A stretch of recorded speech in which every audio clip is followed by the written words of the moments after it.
Birinchi darsni boshlaymiz. Demak, kurs nomi modullar nazariyasiga kirish va gomologik algebraga kirish. Birinchi leksiya kategoriya va funktorlar. Bu asosan kategoriyalarning ta'rifini ko'rib chiqamiz. Kategoriya tushunchasini avvaldan ishlatgan bo'lishingiz mumkin, lekin formal tomondan ko'rinmagan bo'lishi mumkin. Juda algebrada, topologiyada ko'p qo'llaniladigan tushunchalardan bittasi.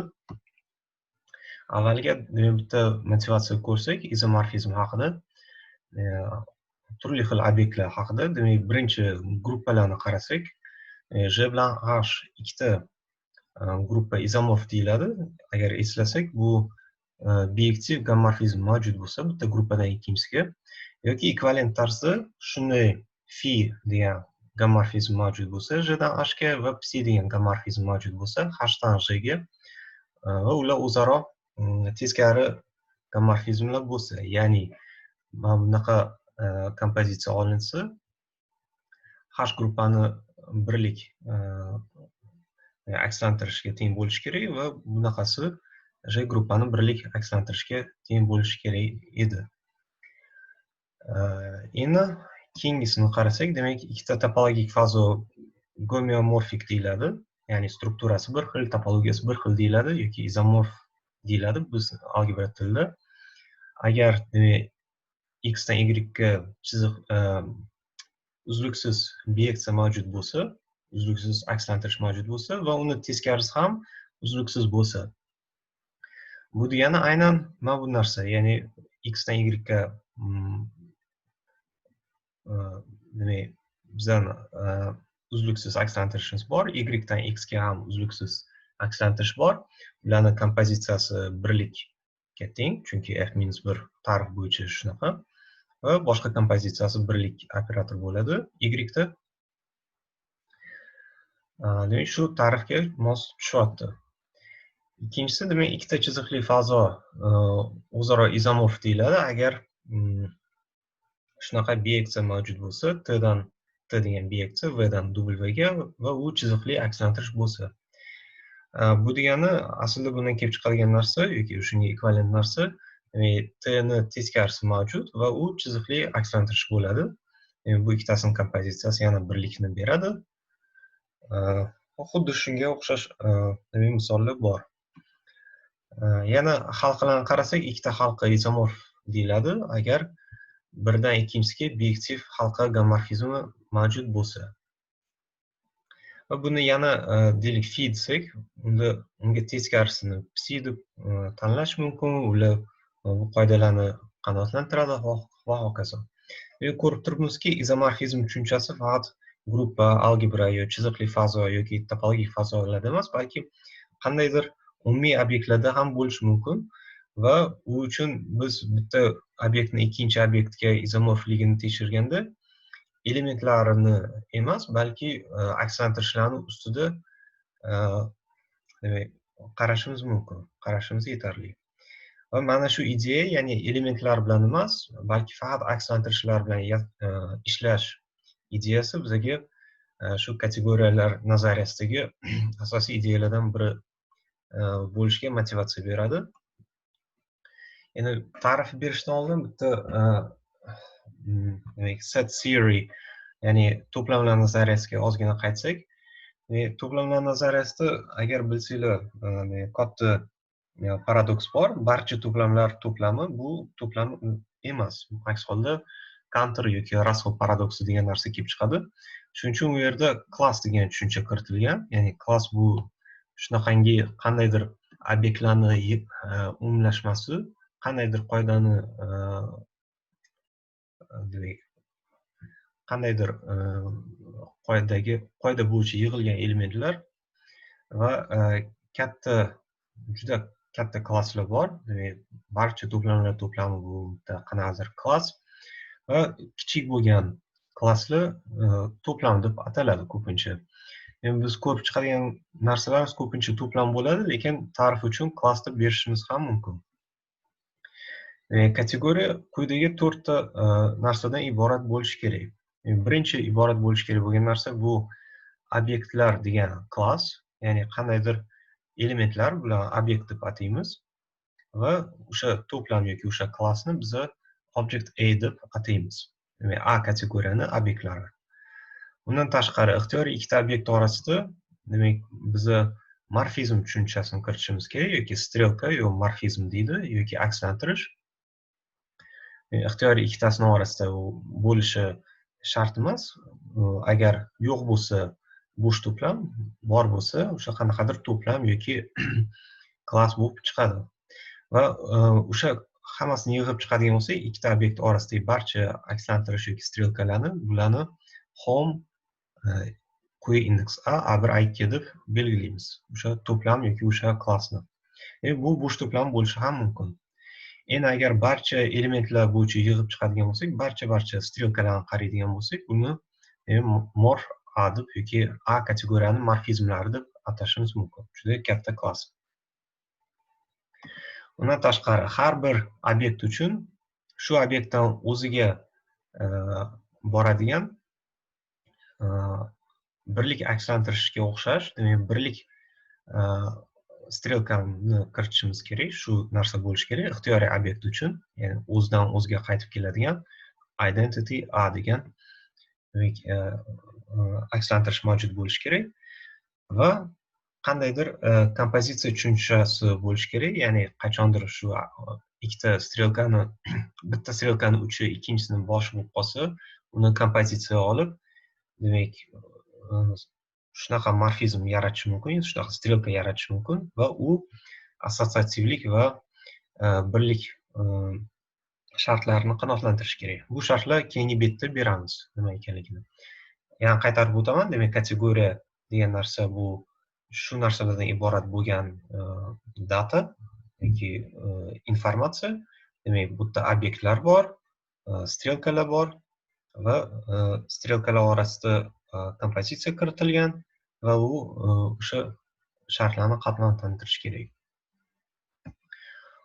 Birinchidan kompozitsiya haqida gaplashsak, demak, agar bizda 3 ta obyekt berilgan bo'lsa, A1, A2, A3 va A1 dan A2 ga F degan strelka berilgan bo'lsa, A2 dan A3 ga J degan strelka berilgan bo'lsa, unda bularni davom ettirib A1 dan A3 ga to'g'ridan to'g'ri boradigan strelka mavjud bo'lishi kerak degan shart qo'yamiz va bu morfizmni hashni biz aynan mana shu ikkitasini kompozitsiyasi deb ataymiz va quyidagicha yozamiz. H teng J kompozitsiya F.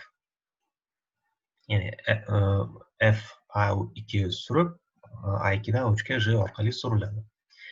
Bunda biza hash demak, bu kiritgan kompozitsiyamiz assotsiativ bo'lishi kerak. Ya'ni agar A3 dan yana A4 ga boshqa bir deylik strelka mavjud bo'lganda, avvalgi bu ikkitasidan o'tib, keyin buni qilganimiz yoki bundan o'tib, to'g'ri bu ikkitasidan o'tganini strelkasini qo'yib kompozitsiya olganimiz, ikkalasi bir xil bo'lishi kerak. Ya'ni xuddi matrisalarni ko'paytirganda assotsiativlik qonuni yoki to'plamlar ustida akslantirishdagi assotsiativlik qonuni bajarilishi kerak. Shu assotsiativlik qonuni bajarilishi shart va mana bu diagrammada biza H yoki H strelkasi A2 obyekti orqali faktorlanadi yoki bo'linadi deb ataymiz. Chunki A1 dan A3 ga o'tish uchun, demak A2 orqali o'tgan degan ma'no keltirish uchun, demak hash factors through A2 deb ingliz tilida yozishadi ko'pincha. Endi yana bitta shart, demak A bilan tugaydigan strelka oladigan bo'lsak, uni A dan yana qaytib A ga tushadigan strelka bilan kompozitsiya olganimizda, o'sha strelkani o'zi kelib chiqishi shart. Shunaqa demak shart qo'yilgan va shunga o'xshash, agar bizni A obyektdan boshqa bir obyektga chiqadigan strelka mavjud bo'lsa, uni demak A dan A ga qaytadigan strelka bilan keyin yana o'sha A dan A' ga o'tadigan strelka bilan kompozitsiyasini olsak, bu aynan shu berilgan strelka bilan ustma-ust tushishi kerak. Shunaqa nima deydi, tabiiy holda berilgan shartlarni qanoatlantiradigan data yoki informatsiyaga kategoriya deb ataymiz. Demak, biz agar A tegishli kategoriya A deydigan bo'lsak, ko'pincha biz obyekt sifatida qaragan bo'lamiz, ya'ni A bu A kategoriyani obyekti. Va endi klass o'rniga ko'pincha to'plam deb qaraymiz xolos. Ya'ni buni qanaqa tushunish mumkin? Demak, Cantor paradoksi yoki Russell paradoksi haqida o'ylamasdan shu ko'proq kichkinaroq narsalar bilan ishlaymiz, ya'ni to'plamlar bilan. Bu haqda ko'proq bilmoqchi bo'lsanglar, shu Hungerford algebra kitobi, o'sha qo'yilgan dastur bo'yicha kitobni birinchi bo'limini o'qib chiqsangiz bo'ladi. Endi biz ko'radigan kategoriyalar hammasi kichik kategoriyalar bo'ladi, ya'ni lokal kichik kategoriyalar. Bu nima degani? Ixtiyoriy ikkita obyektni oladigan bo'lsak, ularning orasidagi strelkalarni qaraydigan bo'lsak, shu kategoriyadagi ularni demak juda katta to'plam bo'lib ketishi kerak emas, ya'ni klass bo'lib ketishi kerak emas, o'sha hammasi to'plam bo'lishi kerak. Misol uchun bo'sh to'plam yoki qanaqadir cheksiz to'plam bo'lishi mumkin, lekin to'plamlarni to'plami degandaqa klass bo'lib ketishi kerak emas. Biz obyektlar sifatida klasslarni olishimiz mumkin. Obyektlar soni juda ko'p, katta, juda yirik to'plam yoki klass bo'lishi mumkin, lekin ikkita obyekt orasidagi strelkalarning soni, strelkalarning to'plami to'plam bo'lib turishi kerak bizda. To'plamdan oshiq narsa bo'lishi kerak emas. Endi oddiy misollar keltiramiz. Demak, eng oddiy misol bu gruppalar. Demak, gruppalar kategoriyasi qanaqa tuziladi? Demak, uni informatsiyasi yoki datasi quyidagicha. Demak, obyektlar bu oddiy gruppalar, biz biladigan. Keyin ikkita gruppa orasida gruppa gammorfizmi bor. Shuni biz strelka deb olamiz, shu kategoriyada yo'nalish, shu strelka deb, morfizm deb. Endi kompozitsiya o'zimiz biladigan oddiy kompozitsiya kiritamiz, chunki ikkita gammorfizmni olsak, ularning kompozitsiyasi yana gammorfizm bo'ladi. Bu gruppalar nazariyasi isbotlangan va u demak hamma o'sha keltirib o'tilgan shartlarni qanoatlantirishini tekshirish kerak. Bu juda oson tekshiriladi, o'zingizlar qilib ko'rishingiz mumkin. Xuddi shunaqa, demak, kommutativ halqalarni qaraydigan bo'lsak, bu ham kategoriya bo'ladi. Bu yerda demak, bitta kommutativ halqadan ikkinchi kommutativ halqaga strelka qo'yiladi agar undan ikkinchisiga gammorfizm, halqalar gammorfizm mavjud bo'lsa. Bunda ham ixtiyoriy halqadan o'ziga qaytib boradigan birlik akslantirish olsak, u albatta gammorfizm bo'ladi. Halqa gammorfizmi isbotlash qiyin emas buni. Kompozitsiya saqlanadi va hokazo. Bular juda oson. Uchinchi demak misolimiz bu topologik fazolar. Demak, topologik fazolarni kategoriya deb qarasak ham bo'ladi. Obyektlari topologik fazo bo'ladi. Akslantirishlar sifatida esa demak biz uzluksiz akslantirishlarni olamiz. Shunaqa qilib olsak, ikkita uzluksiz akslantirish kompozitsiyasi, ya'ni uzluksiz ekanligidan va topologik fazoni o'zidan o'ziga boradigan birlik akslantirish bor, u uzluksiz ekanligi bizga ma'lum. Shuning uchun hamma shartlar bajariladi va bu kategoriyaga misol bo'ladi. Yana bitta kategoriya bu top va kichik yulduzcha kategoriyasi. Bu qanaqa kiritiladi? Topologik fazolar va ularda bitta qandaydir nuqta tanlab olingan bo'ladi. Base point deyiladi ingliz tilida. Demak, obyekt sifatida quyidagicha juftliklarni qaraymiz. Birinchi katta X bu topologik fazo, X0 esa undagi tanlangan qandaydir bitta nuqta. Endi xuddi shunaqa yana boshqa element olsak, demak, katta Y virgul Y0 degan. Unda birinchi juftlikdan ikkinchi juftlikka strelka qo'yishimiz kerak. Bu strelka qanaqa aniqlaymiz? Bu shu demak X topologik fazodan Y topologik fazoga uzluksiz akslantirish bo'ladi. Shunaqangi X0 nuqtani Y0 ga o'tkazadigan. Shu tarzda aniqlasak, unda kompozitsiya ham bajariladi. Ya'ni agar bu yerda Z oladigan bo'lsak, Y0 ni Z ga o'tkazadigan shart qo'ysak, unda f j x0 teng z0 kelib chiqadi. Oson ko'rish buni. Demak, hamma shartlar bajariladi. Kompozitsiya ham, birlik akslantirish ham hammasi mavjud. Yana bitta misol, birinchi kursdagi o'sha o'zimiz bilgan bitta qandaydir K maydon ustidagi barcha vektor fazolarni olsak, buni ham kategoriya qilish mumkin. Obyektlari vektor fazoli, akslantirishlari esa, demak, o'sha chiziqli akslantirishlarni o'zini olamiz. Ikkita chiziqli akslantirish kompozitsiyasi agar ma'noga ega bo'lsa, u albatta chiziqli bo'ladi. Birlik akslantirish bor bizda chiziqli ekanligi va hokazo. Nafaqat barcha chiziqli vektor fazolar, balki finite dimensional vector space, ya'ni nima deydi? Finite chegaralangan chekli o'lchovli vektor fazolarni kategoriyasini qarasa ham bo'ladi. Obyektlari chekli o'lchovli vektor fazolar. Bu kategoriya bu vektor kategoriyasidan kichikroq bo'ladi, lekin buni ichida yotibdi. Bu haqida hali keyin yana ko'proq gaplashamiz. Va oxirida eng sodda bo'lgan misol bu to'plamlar. To'plamlar bu kategoriyaga misol bo'ladi. Demak, uni obyektlari to'plamlarni o'zi, morfizmlari yoki o'sha biz aytgandek strelkalari bu oddiy to'plamlar ustidagi akslantirishlar bo'ladi. Kompozitsiya aniqlangan, assosiativligi ko'rsatilgan, algebra yoki metaanaliz kursida, shu birinchi kursda birlik akslantirish bor va hokazo. Aslida bu yerda berilgan deyarli barcha misollar aynan mana shu kategoriyani xuddi bir qismidek. Gruppalar ham aslida to'plam, gruppalar orasidagi gommorfizm ham bu to'plamlar ustidagi akslantirishga bitta misol. Faqat qo'shimcha yana demak ko'paytmani saqlashi, bu yerda hal qiladi deylik, ko'paytmadan tashqari yana yig'inni saqlash, shunga o'xshash usloviyalari, shartlari bor qanotlantirish kerak bo'lgan. Quyidagicha ta'rif kiritamiz.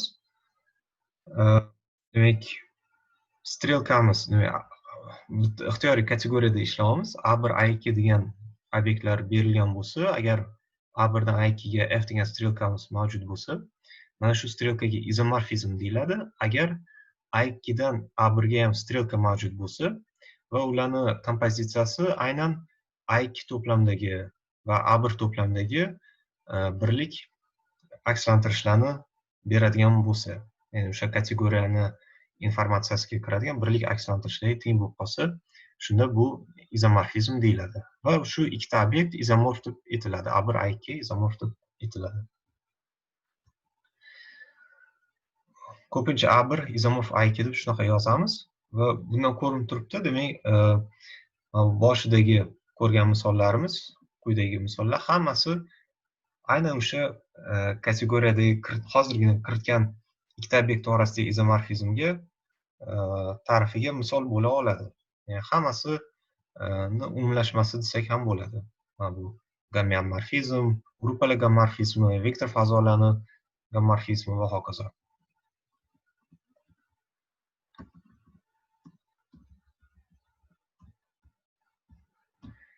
Endi quyidagicha misol ko'rishinglar mumkin. Demak, to'plamlar kategoriyasida ikkita obyekt izomorf bo'ladi. Faqat va faqat ularni demak mощности, cardinalitylari bir xil bo'lsa. Bu odatda shunaqa kurs bor edi, haqiqiy o'zgaruvchilik funksiyalar nazariyasi degan o'sha kursda odatda o'tiladi, balki hozir funksional analiz kursida o'tilar. Agar ta'rifini bilmasanglar, buni tashlab turishinglar mumkin, keyinchalik ko'rishinglar mumkin yoki o'sha Hungerford algebra kitobining birinchi bo'limidan o'qib olishinglar mumkin. Ikkinchi juda oson misol, bu demak har bir obyekt, o'sha ixtiyoriy kategoriyadagi har bir obyekt o'ziga izomorf bo'ladi. Buni isbotlash uchun faqat ta'rifni ishlatishinglar kerak. Demak, qilib ko'rishinglar, o'zinglar uchun qilib ko'rishinglar kerak. Qay darajada ta'rifni yaxshi tushunganinglarni ko'rasizlar. Demak, xulosa qilib hozirgacha qilgan ishimiz, demak, halqa, vektor fazo, gruppalar va hokazo shunaqa narsalarda demak izomorfizmni tekshirmoqchi bo'lsak, ilgari elementlar bilan ishlagan bo'lsak, hozir kategoriyalar nazariyasi tufayli element emas, balki akslantirishlar. Akslantirishlar bilan ishlashimiz mumkin. Shuning uchun obyektlar haqida tushunchaga biror bir izomorfizmga o'xshagan tushunchalarni qarashimiz uchun aslida ularni ustidagi akslantirishlar yoki o'sha strelka funksiyalar qarash yetarli ekan va shu tomondan kategoriyalar nazariyasi kuchli, ya'ni element darajasida qaramasdan balki akslantirishlar darajasida qaraydi va umuman obyektni elementlari nimadan tuzilgan, mana shu tomonlarga umuman qiziqish bilan qaramaydi.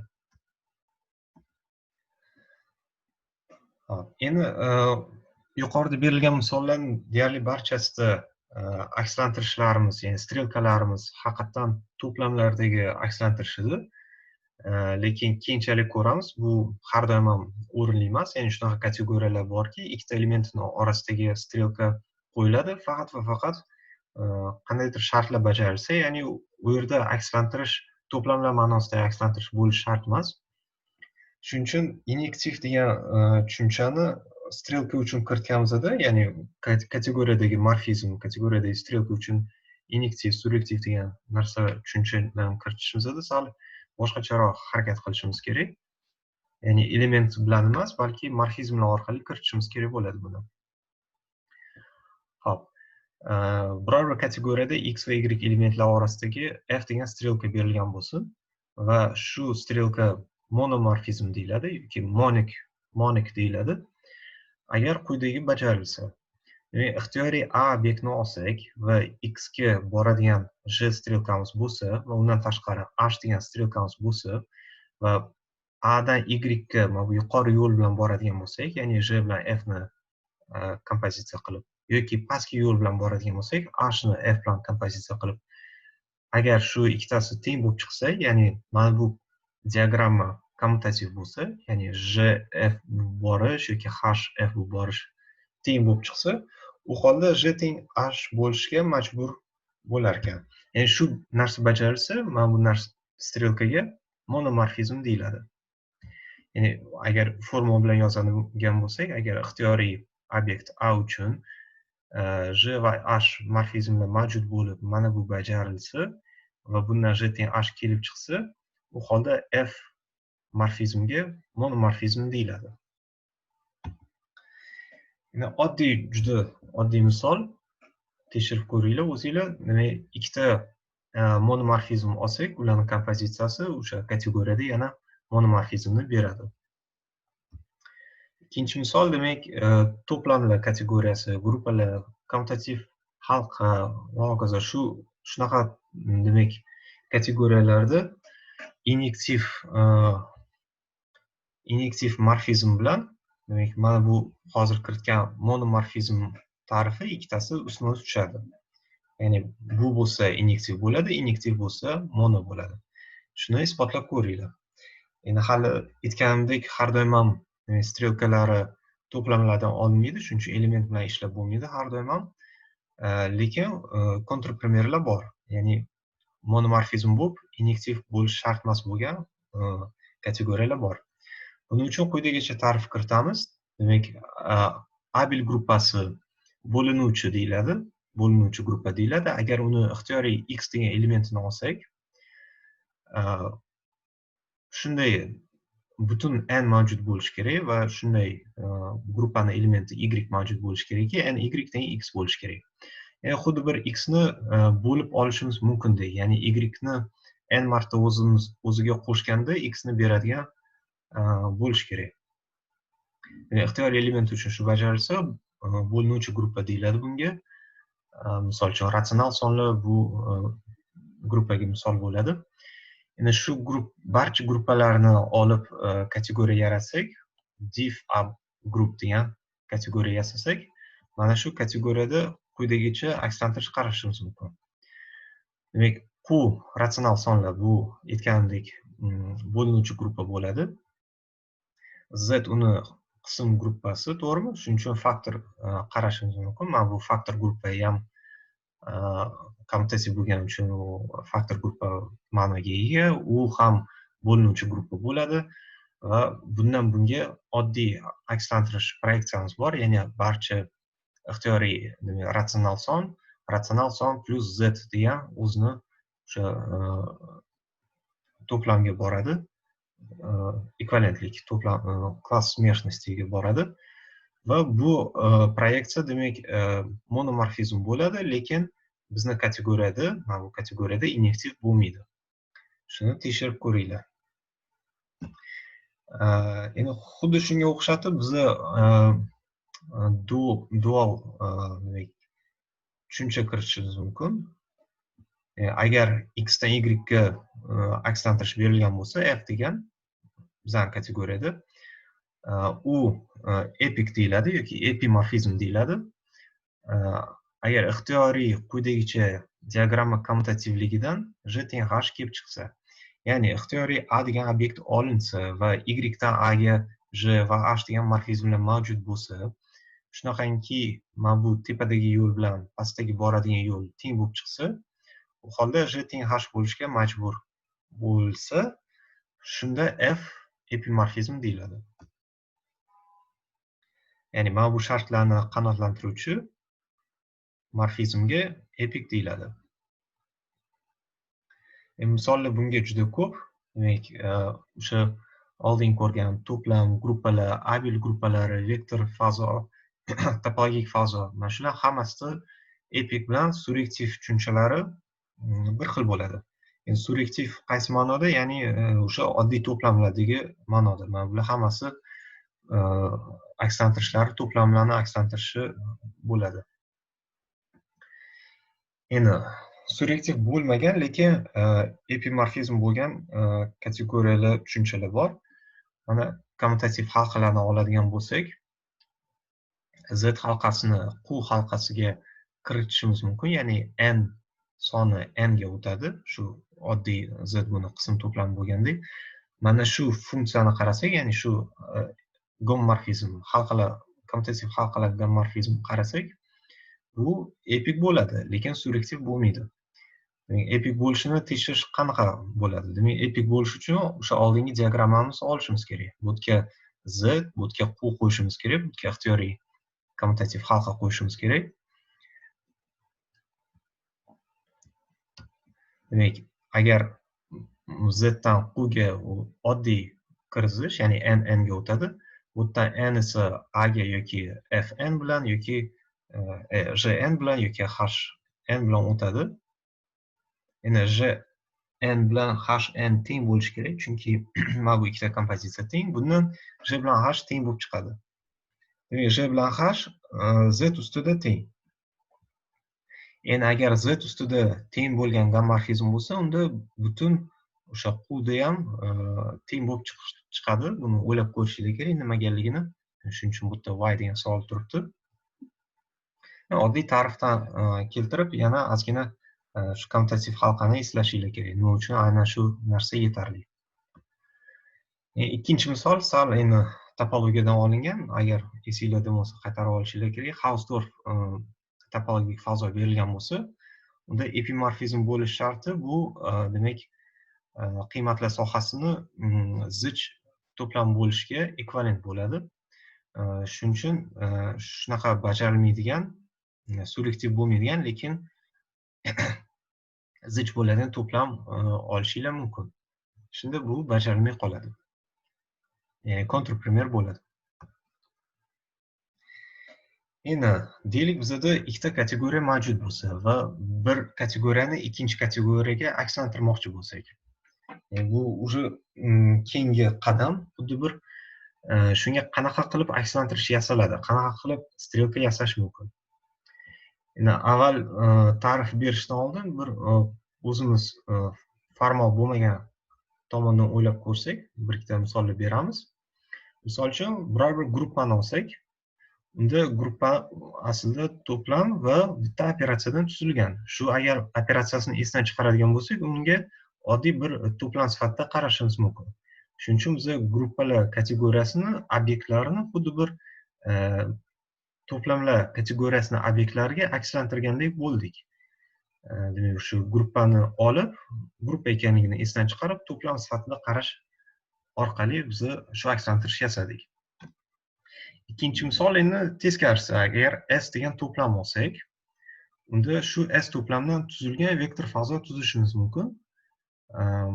Ya'ni S ni bazis qilib olib, misol uchun S teng Y1, Y2, Y3 bo'lsa, biz Y1, Y2, Y3 ga tortilgan fazo yasashimiz mumkin. Umuman olganda S qanaqadir to'plam bo'lsa, deylik, umuman olma, bodring, shunaqa to'plam bo'lsa, olma, bodring va hokazolardan ham vektor fazo yasashimiz mumkin. Ya'ni koeffitsient kara olma plus koeffitsient kara bodring plus koeffitsient kara pomidor va hokazo shunaqa cheklita kombinatsiyalarni olamiz, chiziqli kombinatsiyalarni va bitta kombinatsiyani ikkinchisiga qo'shishda mos meva sabzavotlarni qo'shamiz va songa ko'paytirganda ham mos ravishda ko'paytiramiz. Shunda biz aynan shu meva va sabzavotlarning ustida tuzgan vektor fazoga ega bo'lamiz. Bu demak bizada to'plamlar kategoriyasidan vektor fazolar kategoriyasiga akslantirish yasab berdi. Yana bitta misol, demak, to'plamlar kategoriyasidan to'plamlar kategoriyasiga qanaqa akslantirish yasash mumkin. Hop, S degan to'plam berilgan bo'lsa, uni barcha qism to'plamlaridan iborat to'plam yasashimiz mumkin. PS deyiladi odatda yoki 2 darajasi S deb. Demak, shu bitta S to'plamga biz uni barcha qism to'plamini mos qo'ysak, shunaqa akslantirish yasa olamiz. Yana bitta misol, endi bu ko'proq algebrik topologiyadan xabar borligi uchun, demak, agar bizda X topologik fazo berilgan bo'lsa va unda bitta nuqta aniqlangan bo'lsa, X degan, kichik X degan, biz o'sha nuqtadagi shu vektor shu topologik fazoni birinchi fundamental gruppasini tuzib olishimiz mumkin. Bunda biz mana bu top yulduzcha kategoriyasidan gruppalar kategoriyasiga buni obyektlarni buni obyektiga o'tkazgan bo'lib chiqamiz. Demak, shunaqa tarzda P1 demak, xuddi bir P1 bizga akslantirish yasab beryapti. Shu yerdan bu yerga. Endi yasagan akslantirishimizni qandaydir shartlarni qanoatlantirish kerak. Bular juda tabiiy bo'lib chiqishi kerak. Ya'ni agar bitta kategoriyada ikkita obyekt orasida strelka bo'lsa, ikkinchi kategoriyaga o'tganimizda ham o'sha strelkalar saqlanishi kerak. Yoki kompozitsiya saqlanishi kerak, birlik elementlar saqlanishi kerak va hokazo. Ko'proq shu haqda keyingi betda ko'ramiz. Va mana shunaqa yasamoqchi bo'lgan strelkalarimizni biz funktor deb ataymiz.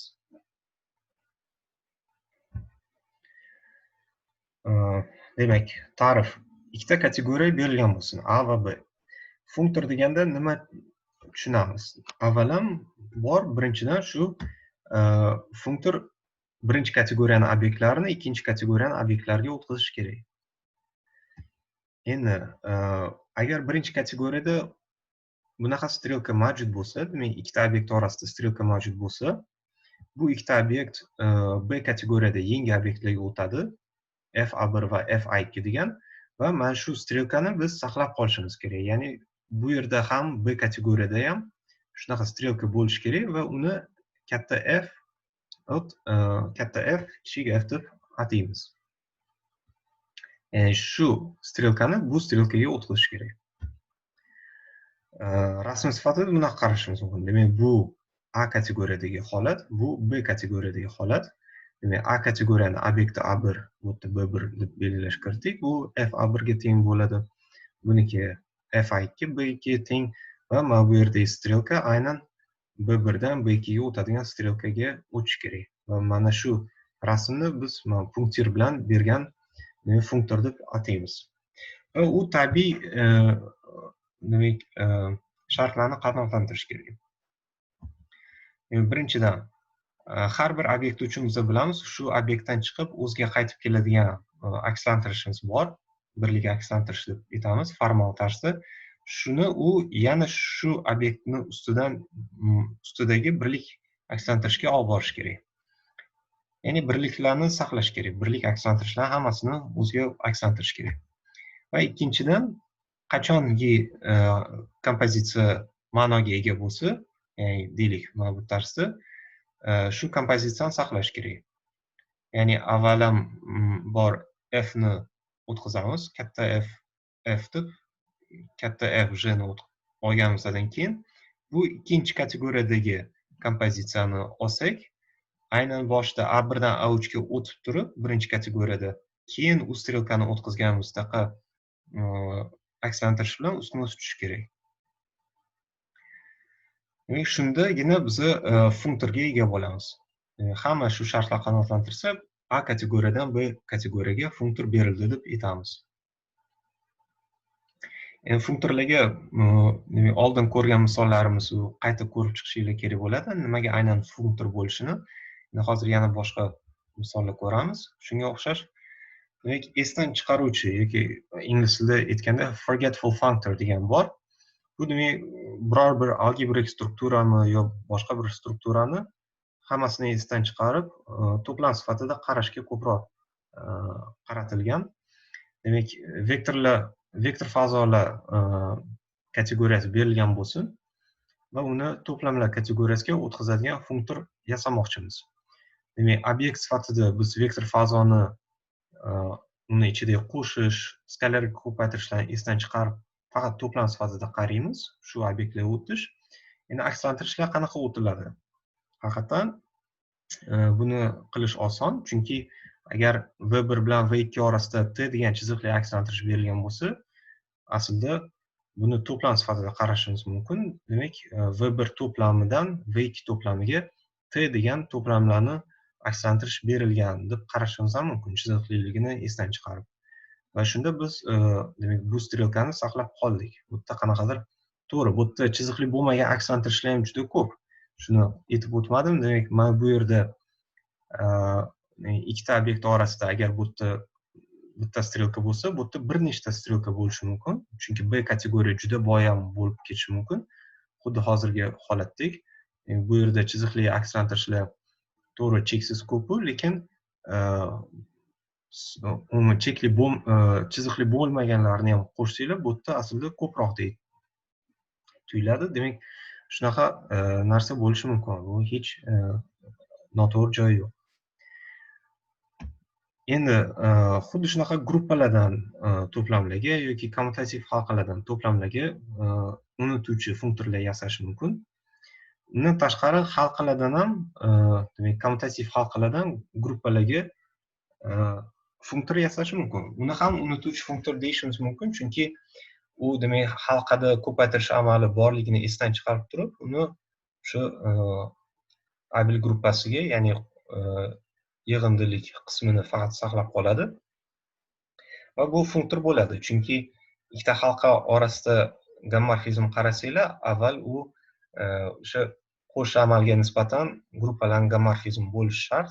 Shuning uchun bu joyda gommorfizmga ega bo'lamiz. Yana bitta misol, bu o'sha haligi oldin ko'rganimizdaqa, demak, to'plamlardan vektor fazolarga yasalgan funktor, ko'pincha erkin funktor deyiladi. Bu free funktor, chunki erkin fazo yaratyapmiz bu yerda, vektor fazo. Haligi mevali va sabzavotlar haqida aytganimdaqa, demak, agar demak S to'plam oladigan bo'lsak, bu yerda fs degan vektor fazo yasashimiz mumkin, S to'plamni bazis qilib olib. Endi ular orasidagi chiziqli akslantirish qanaqa yasash mumkin? S1 to'plamdan S2 to'plamga akslantirish bo'lsa, yoki deylik S to'plamdan T to'plamga F degan akslantirish bo'lsa, mana bu yerdagi qanaqa qilib chiziqli Fs fazodan chiziqli Ft fazoga chiziqli akslantirish yasashimiz mumkin? Bu aslida juda ham oson, chunki chiziqli akslantirishni bazisda berish yetarli, chiziqliligidan davom ettirishimiz mumkin butun fazoga. Shuning uchun aslida ixtiyoriy S degan elementga biz Fs degan element olsak, T qismdan va shuni davom ettiramiz. Butun Fs chiziqli fazoga davom ettirsak, bu demak bizga chiziqli akslantirishni yasab beradi. Xuddi shunaqa, demak, to'plamlardan gruppalarga ham funktor yasash mumkin, free functor. Ya'ni to'plamlardan gruppa yasab olamiz. O'sha generate qilib, yasovchilari qilib va hokazo. Endi funktorlarni ayrim xossalari bor. Demak, agar A bilan B kategoriya bo'lib f A dan B ga funktor berilgan bo'lsa, bu funktor faithful, ingliz tilida faithful deydi, rus tilida univalentniy funktor deyiladi. Endi o'zbek tilida menimcha hali tarjimasi yo'q. Menimcha to'g'ri so'z yolg'onchi bo'lmagan deb aytishim yaxshiroq menimcha. Shunaqa faithful deyiladi agar mana bu morfizm inektiv bo'lsa. Buni qanaqa tushunishimiz mumkin? Mana A1 bilan A2 orasida oldingi chizmaga qarasak, A1 bilan A2 orasida bir nechta strelkalar mavjud bo'lishi mumkin. Bu yerda f funktorimiz bu B kategoriyaga o'tkazdi. F A1 bilan F A2 orasida qandaydir strelkalarga o'tkazdi. Lekin buni o'zini B kategoriyadagi morfizmlar bor, boshqa strelkalari ham bo'lishi mumkin bu yoqda. Endi agar mana shu narsa bu yoqqa inektiv tarzda o'tsa, ya'ni bu yerda berilgan ikkita strelka bitta strelkaga o'tmay qolsa, unda o'sha f morfizmimizga faithful deb aytamiz.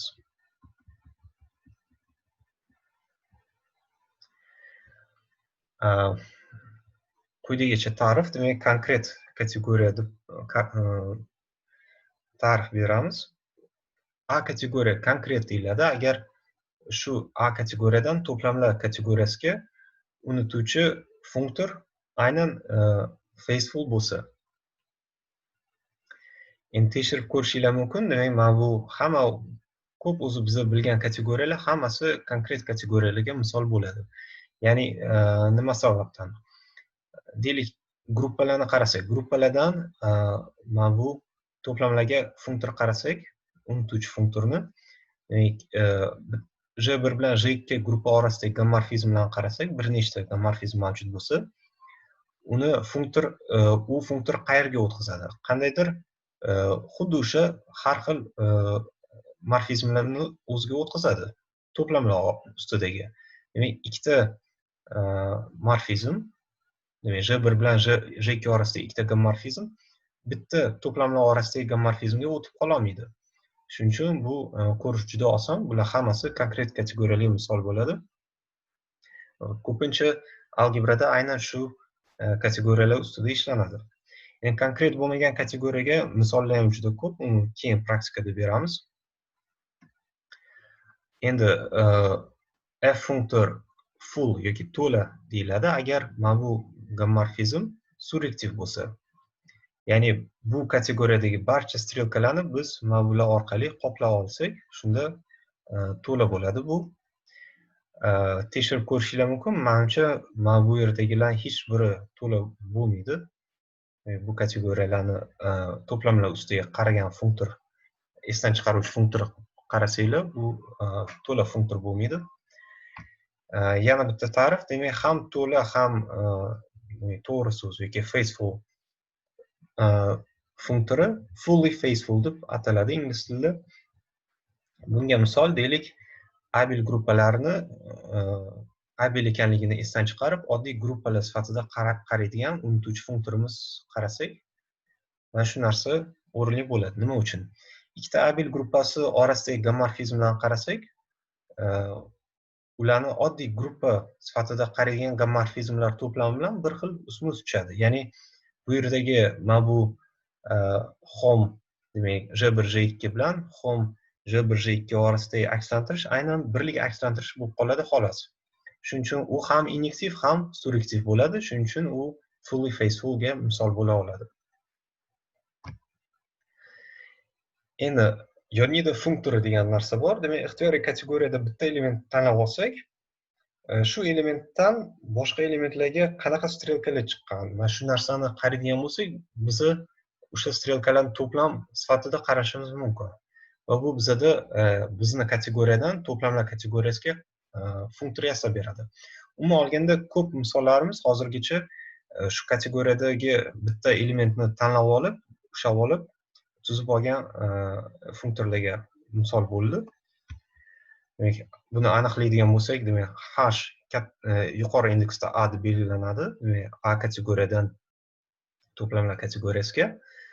Demak, A bir obyektni olib, u A bilan A1 orasidagi barcha strelkalarni to'plamiga yuboradi.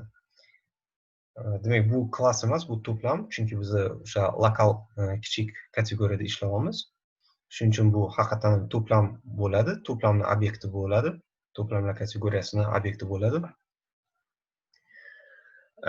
Bunga bunaqa deb qarasak ham bo'ladi. Demak, mana bu funktor, demak, A obyekti orqali dunyo qanaqa ko'rilishini tasvirlab beruvchi funktordek.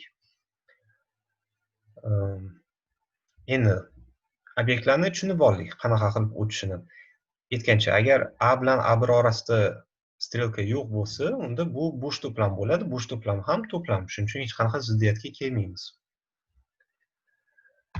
Hop, endi strelkalar qanaqa o'tishini qaraymiz. Mana bu A kategoriyada ikkita obyekt tanladik. Mana A1, A2 degan va F degan strelka bo'lsin bular ustida. Endi ular setdagi, ya'ni o'sha to'plamlar kategoriyasidagi qaysi strelkaga o'tishini qarashimiz kerak. Obyekt sifatida ular mana bu ikkita obyektga o'tyapti.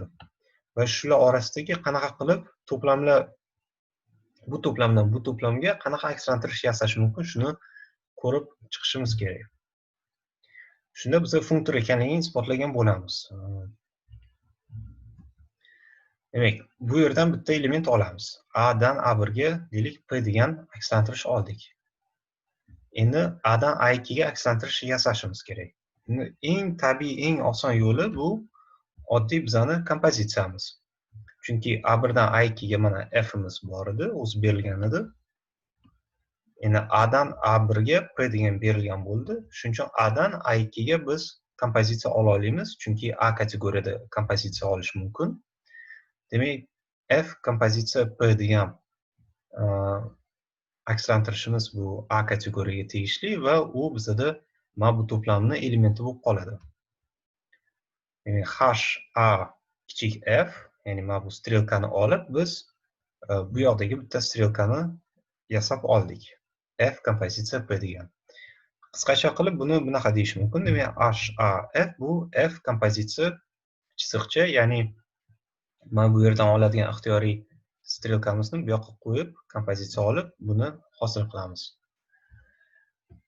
Shu Yonida funktoriga Yonida funktori bo'ldi. Ya'ni funktor bo'ldi, bu demak, birliklarni saqlaydi, bu tekshirib ko'rishinglar mumkin.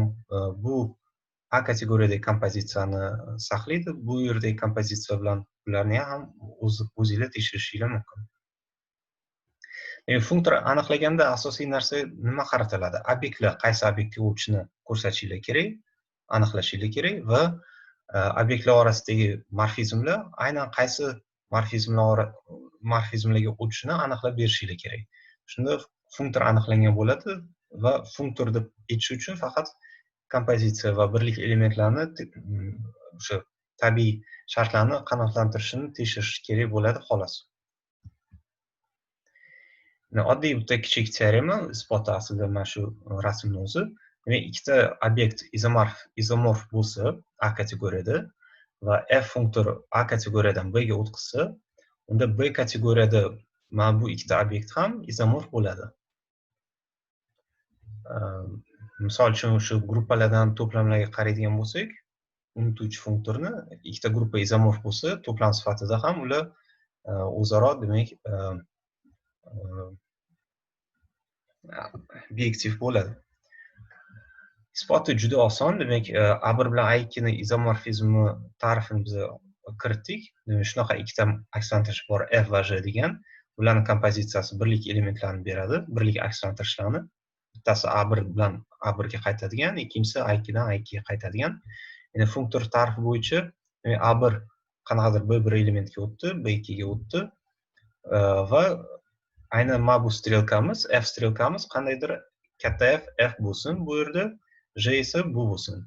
U holda mana bu kompozitsiyani oladigan bo'lsak, kompozitsiya shartiga ko'ra bu katta F, kichik F kompozitsiya J ga teng bo'lishi kerak. Bu o'z o'rnida esa birlik elementni beradi bu yerda. f esa birlik elementlarni saqlagani uchun mana bu kompozitsiya ham b1 ni birlik elementi birlik akslantirishi bo'lib qoladi. Narigi kompozitsiya esa bunaqa borib keladigan kompozitsiya esa b2dagi borib qaytib keladigan birlik akslantirishga teng bo'lib qoladi. Buni yana yozib tekshirib ko'rishinglar mumkin. Demak, shunaqa teorema bor. Keyingi darslarda aynan shu kategoriya va funktorlarga doir misollar ko'ramiz va u yerdagi yangi tushunchalarni qarab, yana misollar ko'riladi yoki o'rganilgan tushunchalar xossalarini sal yana chuqurroq qaraymiz. Savollar bo'lsa, demak, YouTube kanalidagi o'sha kommentariylarda yozishinglar mumkin.